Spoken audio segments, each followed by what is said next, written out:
e houve batalha no céu. Miguel e seus anjos batalharam contra o dragão, e batalharam o dragão e os seus anjos. Ok? A grande guerra empreendida aí por Miguel, conforme Daniel nos descreve, o anjo que está designado para a nação de Israel, para guardar, proteger, batalhar por essa nação, dentre o plano da guerra espiritual, tá ok? No âmbito espiritual, um anjo que está colocado aí a favor da nação de Israel. Mas não prevaleceram, nem mais o seu lugar se achou nos céus. E foi precipitado o grande dragão, a antiga serpente, chamado Diabo e Satanás, que engana todo mundo. Ele foi precipitado na terra, e os seus anjos foram lançados com ele. E aí temos uma abordagem que vai desde a época em que o diabo é precipitado dos céus, tá ok? Mas não somente a época do princípio, quando ele se levantou contra Deus, quando ele ainda era o querubim ungido. Temos também, mesclando aí nesta abordagem, o momento em que o diabo, retirada da igreja, da terra, será precipitado mesmo sobre esta terra. Não apenas a queda dele dos céus, do trono de Deus, para o lugar onde ocupa hoje, tá ok? E aí temos na Bíblia pelo menos a abordagem de 3 céus: o céu atmosférico, o céu sideral, tá certo? Onde estão os astros, e o céu espiritual, onde está o trono de Deus. Então o diabo não está, ele foi precipitado do âmbito espiritual.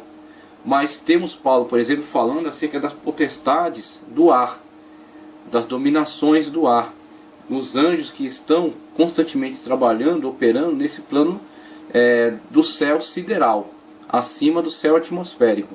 Temos, por exemplo, Miguel descrevendo, Gabriel descrevendo que quando veio trazer a mensagem a Daniel, veio do trono de Deus para trazer a mensagem a Daniel, que está aqui no plano terrestre. Ele teve problema quando anjos se reuniram e tentaram interromper, tentaram bloquear a sua vinda. Então foi solicitado o auxílio de Miguel. Miguel, que é um anjo capacitado por Deus para essa intervenção, veio e liberou o caminho para Gabriel então chegar até Daniel e entregar a mensagem da 70ª semana. Então podemos, a partir desse texto, inferir uma guerra no plano sideral, tá certo? Num plano acima do céu atmosférico. E aí temos, dentro dessa abordagem, a questão que está sendo mostrada aí da precipitação do diabo sobre a terra. Então já houve essa precipitação dele do plano celestial, né, para o plano sideral. Agora temos a precipitação dele do plano sideral para o plano terrestre. Então o diabo está agora na terra, e na terra ele está construindo este reino, esse governo do anticristo, e está, a partir desse momento, conforme João descreve, 1260 dias finais, perseguindo intensamente a nação de Israel. Quando então Miguel e os seus anjos batalharão, tá ok? E Jesus, juntamente com a igreja, virão na parousia, na segunda etapa da vinda do Senhor, intervir por Israel, destruir os exércitos do anticristo, lançar a besta e o falso profeta no lago de fogo e amarrar o diabo por 1000 anos. Então esta é a época que estamos abordando. Foi precipitado, conforme já li, e ouvi uma grande voz no céu que dizia: agora é chegada a salvação e a força, e o reino do nosso Deus, e o poder do seu Cristo, porque já o acusador dos nossos irmãos é derrubado, o qual diante do nosso Deus os acusava de dia e de noite, o papel desempenhado pelo diabo atualmente, de acusação, certo? Aquele que acusa os nossos irmãos, aqueles que servem a Deus, os acusam perante Deus de dia e de noite. É aquele que primeiro os tenta e depois os acusa, tá ok? Vamos ver aqui. E eles o venceram pelo sangue do Cordeiro e pela palavra do testemunho, e não amaram as suas vidas até a morte. E aí vemos aqueles que serão intensamente perseguidos por causa de todo esse plano satânico de destruição daqueles que servem a Deus. A implantação do sinal, a imposição, na verdade, né, do seu sinal, do seu governo, a perseguição, o martírio, a tortura contra aqueles que não assumirem, aqueles que não aceitarem seu governo, e também a perseguição para os judeus que rejeitarem a adoração à pessoa do anticristo, que, como Daniel descreve, fala dele acerca da abominação da desolação que se encontra no lugar santo.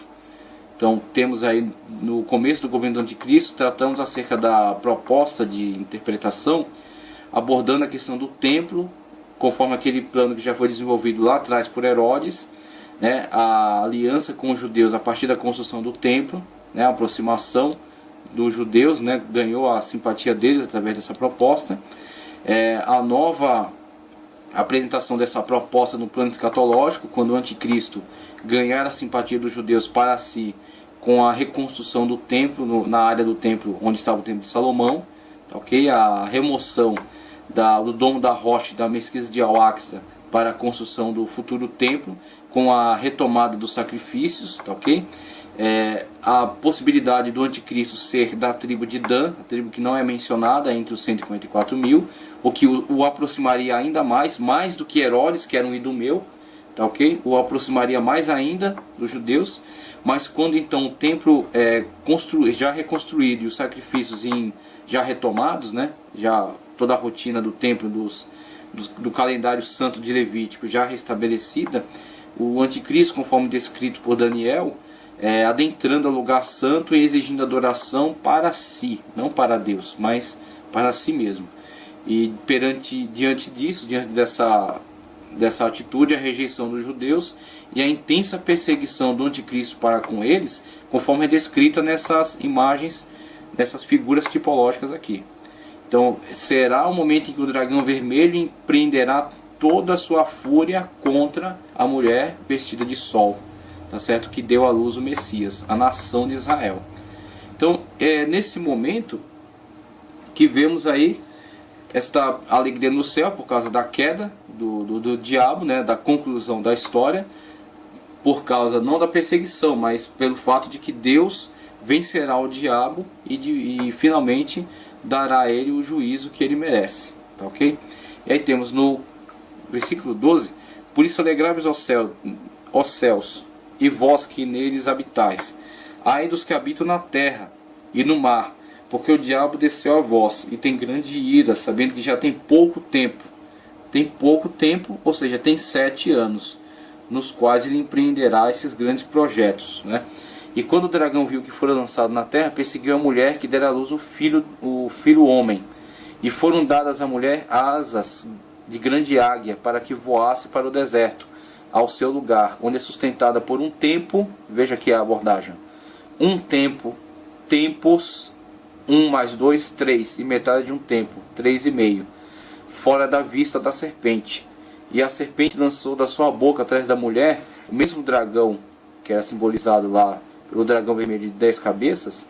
Aqui ele é simbolizado pela serpente. E todas essas simbologias estão unidas nessa mesma figura, nessa mesma pessoa. Tá, ok?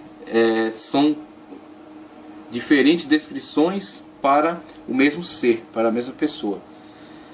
E a serpente lançou da sua boca atrás da mulher água como um rio. Vemos em muitas descrições bíblicas, de Salmos, tá certo? De textos do Antigo Testamento, em Daniel também, as nações sendo descritas como águas revoltas. Então essas águas são lançadas pela serpente, ou seja, estão no seu domínio.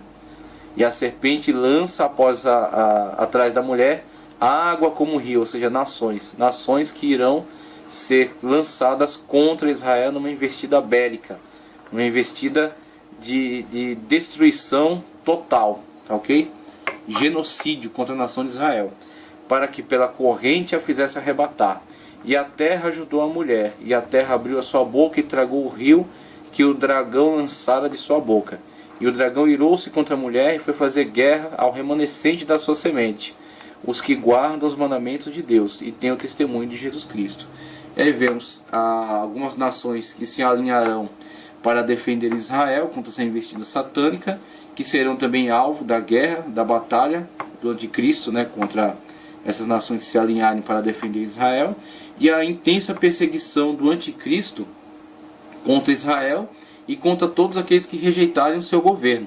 Então temos numa abordagem ampla todo esse plano do messianismo, a promessa do Messias, a concepção e quando Israel, enfim, por meio de Israel o Messias vem ao mundo, tá, ok? A perseguição contra o Messias, a ascensão do Messias ao trono de Deus, onde está hoje a destra do Pai, tá, ok? quando então virá no evento chamado a vinda do Senhor, primeiro levando a colheita para si,